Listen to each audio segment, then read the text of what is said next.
Bonjour à vous.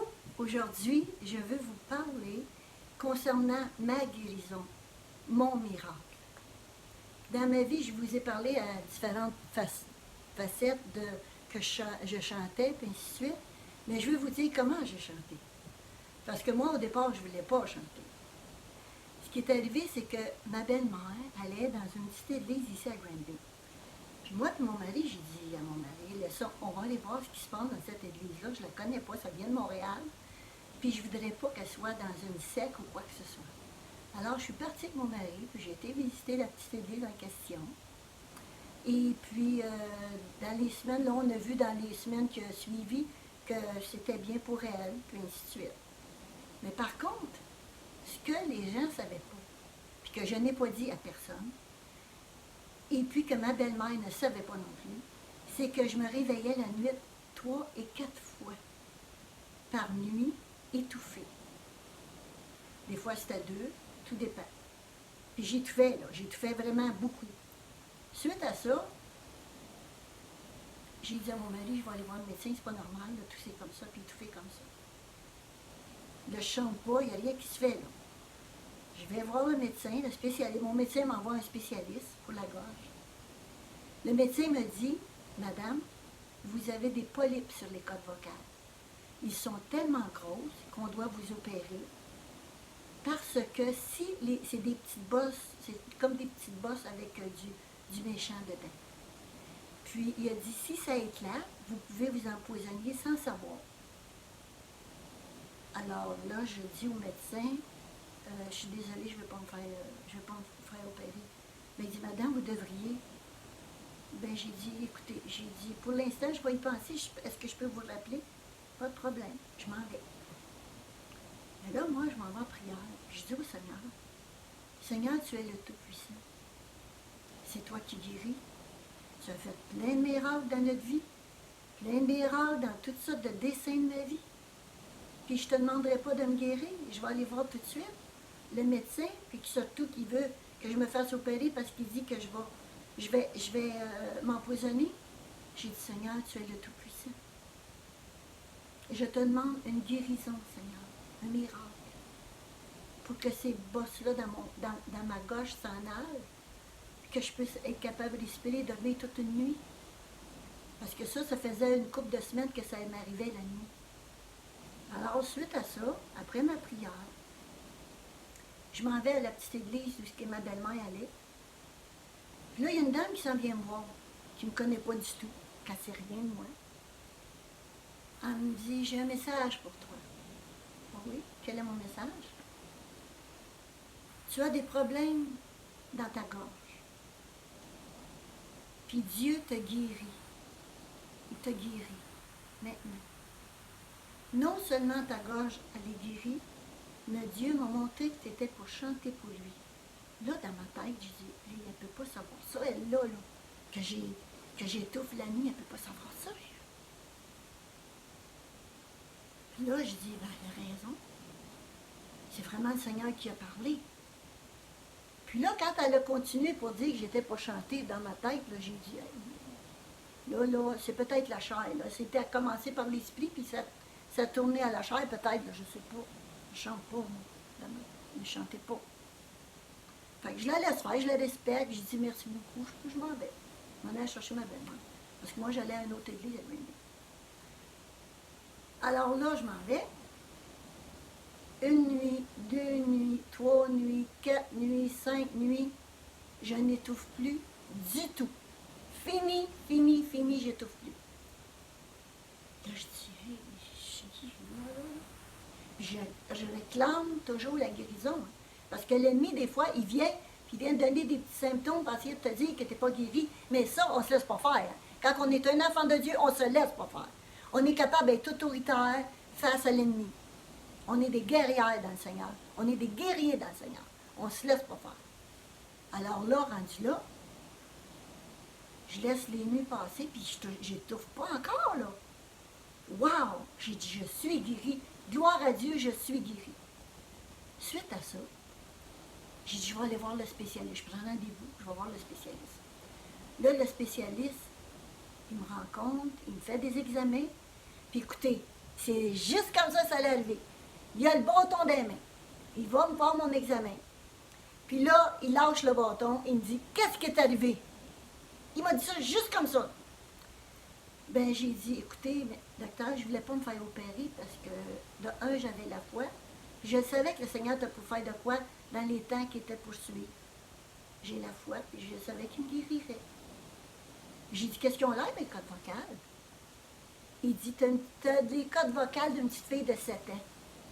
Il n'y a plus rien du tout dedans, dans ta gorge. Gloire à Dieu. Hey, j'étais là, j'ai dit, wow. J'ai dit, Dieu est grand. Puis, avant de partir, il dit, j'ai de quoi vous demander, madame? Puis il dit, oui, c'est quoi? Il dit, j'aimerais que vous priez pour moi. Que je prie pour le docteur spécialiste. Vous savez, il n'y a pas une épreuve qu'on a dans une vie sans avoir une réponse à quelque part. Des fois, on ne l'a pas tout de suite. Des fois, on a un Dieu qui veut nous faire attendre pour des raisons spécifiques qu'on ne sait pas. Mais gloire à Jésus, j'ai été complètement guérie. Alors, moi, je sors de dessus le médecin heureuse. C'est ceux qu'on prie pour lui parce qu'il a demandé de se faire prier pour lui, gloire à Dieu. Il n'y a pas de société avec Dieu. Que tu sois instruit, que tu ne sois pas. Que tu sois médecin, que tu sois un orphelin. Que tu sois pauvre, riche. Avec Dieu, il n'y a pas d'égal, il n'y a pas de grade. C'est sa compassion.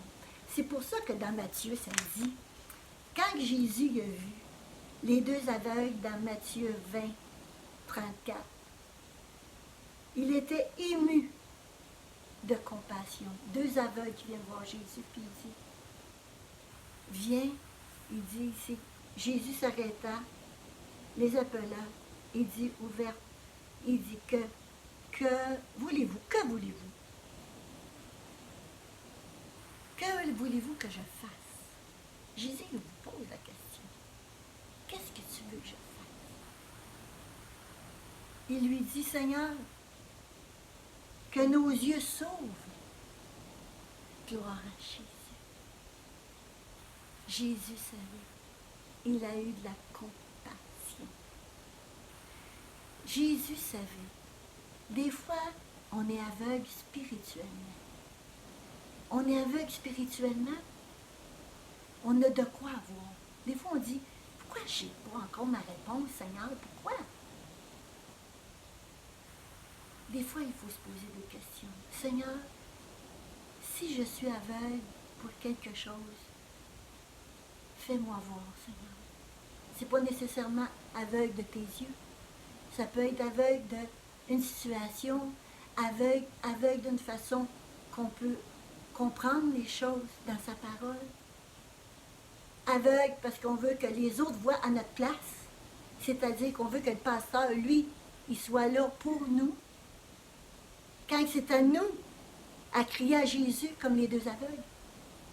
Comme c'est à moi à crier à Jésus parce que j'avais un problème de gorge. C'est pas à l'homme qu'il faut chercher. C'est à Dieu le Père, le Fils et le Saint-Esprit. C'est lui qui guérit.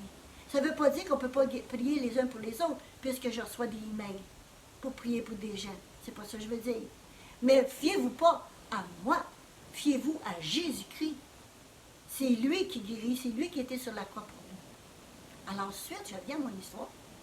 Suite à ça, là, je pense. Je dis, elle a dit que j'étais pour chanter pour Dieu. D'un coup, c'est vrai. Je peux pas couper une bénédiction si Dieu veut me donner. Si j'ai un service à faire pour Dieu, pourquoi je l'arrêterais? Bon, OK. Je m'en vais dans une école de musique à Granby. J'ai dit, excusez-moi, madame, j'aimerais parler à quelqu'un qui aurait un bac en chant. Elle dit, oui, justement, on a un. J'ai dit, est-ce qu'il serait disponible pour me parler 5 minutes seulement? Elle dit, oui. Je rentre dans sa salle de musique. Excusez-moi. Puis là, je lui ai dit, comme ça, j'ai pas de temps à perdre. J'ai dit ça juste comme ça. Excuse-moi, mon nom est Cosette Proulx. Moi, présentement, j'ai dit, j'étais comme à mon commerce. J'ai pas de temps à perdre. Là, j'aimerais savoir, je vais te chanter une petite toune de quelque chose. J'aimerais savoir si je peux chanter ou pas. S'il y a de quoi faire, OK. S'il n'y a pas de quoi faire, je m'en vais de bord. Je m'en vais. Il dit OK. Alors, je chante un petit bout d'Amazing Grace. Il dit oui, madame, il dit il y a de quoi faire ça. J'ai dit, garde, je te le dis, là. Je veux vraiment que tu sois sincère avec moi. Oui, oui, madame, il dit il n'y a pas de problème, il dit il y a de quoi faire. Parfait. J'ai commencé à prendre des cours de chant. J'ai pris des cours de chant, je m'étais impliquée dans les spectacles que je faisais, là. Mais j'ai toujours chanté des chants chrétiens. J'ai toujours chanté. Le seul qui ressemblait plus aux chansons singulières, c'était The Light of My Heart. The Light of My Heart, moi, c'est ça. Et puis, mais qui parlait que j'ai su que c'était la fille à Pat Boone qui avait fait le chant, bien sûr, quelqu'un qui m'avait dit ça. Mais peu importe, j'ai toujours chanté des chansons de Dieu, même dans les spectacles qu'on faisait pour l'école. Puis suite à ça, ben là, j'ai eu des médailles, des gugus là, qui donnent à tout le monde, là, parce que tu fais partie d'une école de musique, sinon ça fonctionne, en tout cas, peu importe. Puis là, quand j'ai vu ça, je m'étais impliquée. Je me suis impliquée à continuer dans le chant. Puis là, à un moment donné, il y a une école de musique qui m'a vu chanter à quelque part. Puis le président de la compagnie est venu me voir et dit est-ce que tu aimerais enseigner le chant? Enseigner le chant? Ben, j'ai dit écoutez, moi, j'ai pas de bac en musique, j'ai rien. Là. J'ai dit moi, c'est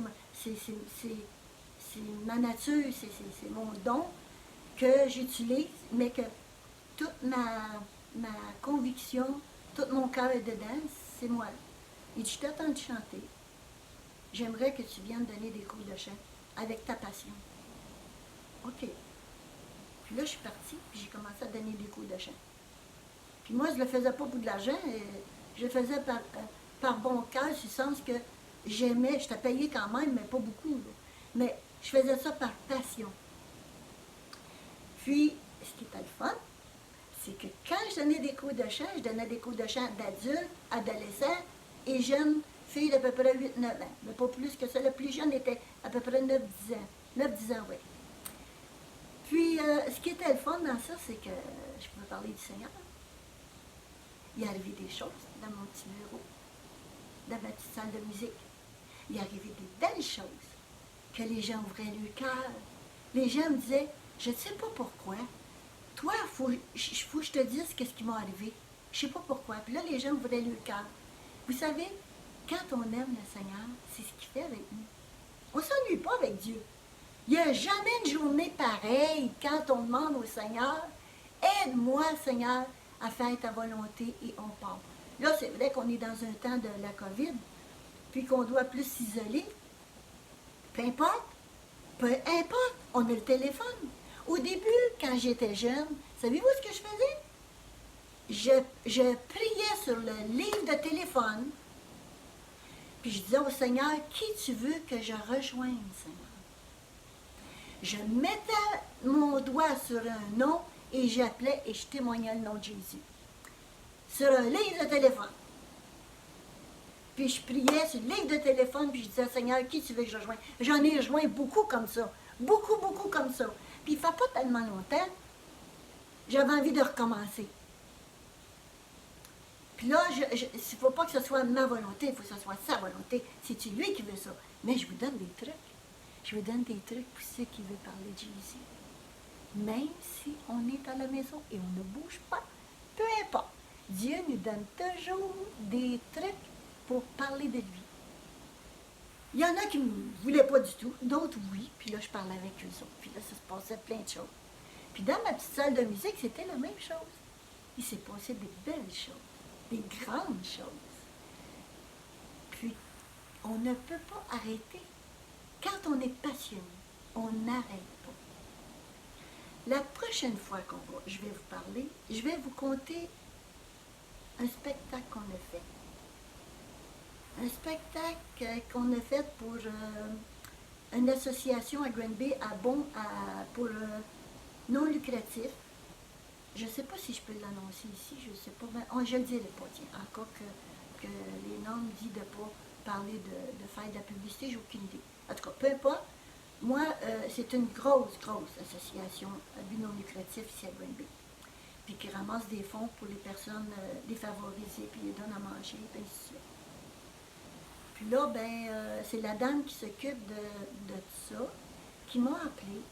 Puis elle m'a dit, Madame Pro, est-ce que ça vous intéresserait de faire un spectacle pour l'association Granby? Pas de problème, ça va me faire plaisir. Et puis le prochain coup qu'on va se parler, il faut que je vous conte ça. Écoutez, avec Dieu, tout est possible.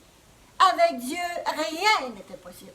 Puis je veux vous dire une chose, que c'est tellement grand quand Dieu met sa main sur quelque chose, sa compassion, son amour, sa tendresse. Il va rejoindre le plus petit. Il va rejoindre le plus grand. Ça peut être un roi, ça peut être une reine, ça peut être n'importe qui. Puis je vais vous conter la prochaine fois qu'on va se parler. Les belles choses qui s'est passées avec la gang qui était là, qui ne me connaissait pas du tout. Mais qui s'est passé de belles choses. À la prochaine, et ne manquez pas ça. Que Dieu vous bénisse abondamment. Je m'en vais faire des tourtières. Que Dieu vous bénisse. Amen.